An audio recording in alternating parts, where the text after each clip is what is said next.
बहुत साल पहले की बात है। देवस्थली नामक राज्य में एक राजा रहता था। राजा का नाम वीर प्रताप सिंह था। राजा बहुत दयालु तथा अपनी प्रजा से बहुत प्यार करने वाला था। प्रजा भी राजा जी को बहुत प्यार करती थी। सभी हंसी खुशी राज्य में रह रहे थे।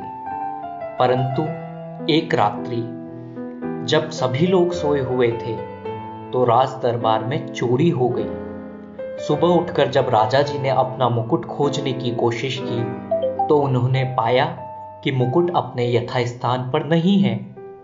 यह देखकर राजा जी को चिंता हुई और उन्होंने अपने मंत्रिमंडल को तुरंत सभागार में आने का आदेश दिया। कुछ ही समय में सभागार में सभी लोग एकत्रित हुए। राजा जी ने सबसे पूछा कि आपको क्या लगता है, हमारे राजमहल में कोई चोर आ सकता है? इस पर मंत्री जी बोले, हमारे महल में चारों ओर हजारों सैनिक रहते हैं। ऐसा संभव ही नहीं है कि कोई चोर राजमहल के अंदर घुस आए। राजा जी बोले, तो फिर आप सभी को जानकर आश्चर्य होगा कि हमारे राजमहल में ना सिर्फ केवल चोर घुस गया बल्कि उसने हमारा राज मुकुट भी चुरा लिया। अब आप इस बारे में क्या कहना चाहेंगे? सारी सभा आश्चर्य में डूबकर राजा जी को देखने लगी। तभी राजा जी ने कहा कि आपको क्या लगता है, चोरी किसने की होगी?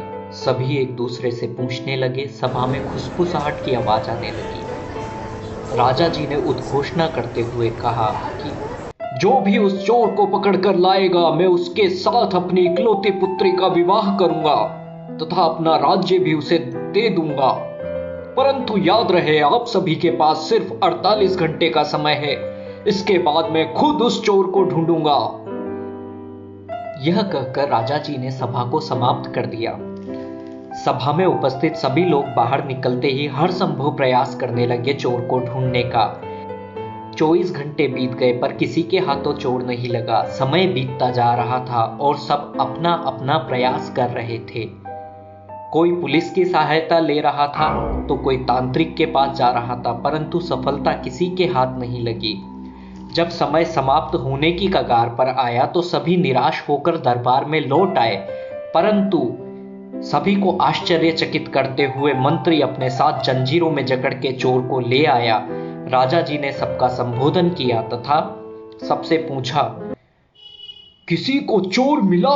तभी मंत्री बड़े गर्व से सबके सामने आकर चोर को प्रस्तुत करता है और कहता है, महाराज, ये लीजिए आपका गुनहगार। यही है वो चोर, वो नमक हराम जिसने आपके राज्य में रहकर आपके द्वारा दी गई सभी सुख सुविधाओं का लाभ उठाते हुए आप ही के महल में चोरी करने की जरूरत की।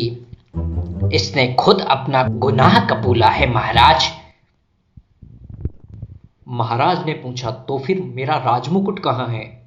क्षमा कीजिए महाराज, मैंने चोर को तो पकड़ लिया, परंतु जब तक मैं वहां पहुंचा ये राज मुकुट को पिघलाकर उसका सोना बना चुका था। महाराज बहुत खुश हुए। उन्होंने मुस्कुराकर ताली बजाई तथा चोर को कैद खाने में बंद करने के लिए सैनिकों को आदेश दिया। मंत्री भी बहुत खुश था। खुश हो भी क्यों ना, अब महाराज की इकलौती पुत्री से उसका विवाह होने वाला था तथा इस राज्य का उत्तराधिकारी अब वो ही बनने वाला था। तभी अचानक राजा के सैनिक आए और उन्होंने मंत्री को कैद कर लिया।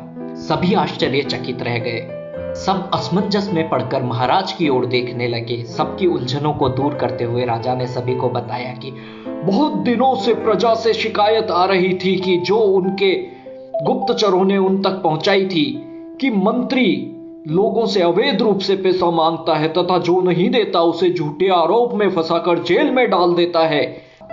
राजा जी ने बताया कि दरअसल उनका मुकुट चोरी हुआ ही नहीं था, बल्कि वो बस मंत्री को रंगे हाथों पकड़ना चाहते थे। और मुस्कुराते हुए राजा जी ने अपना मुकुट पहन लिया।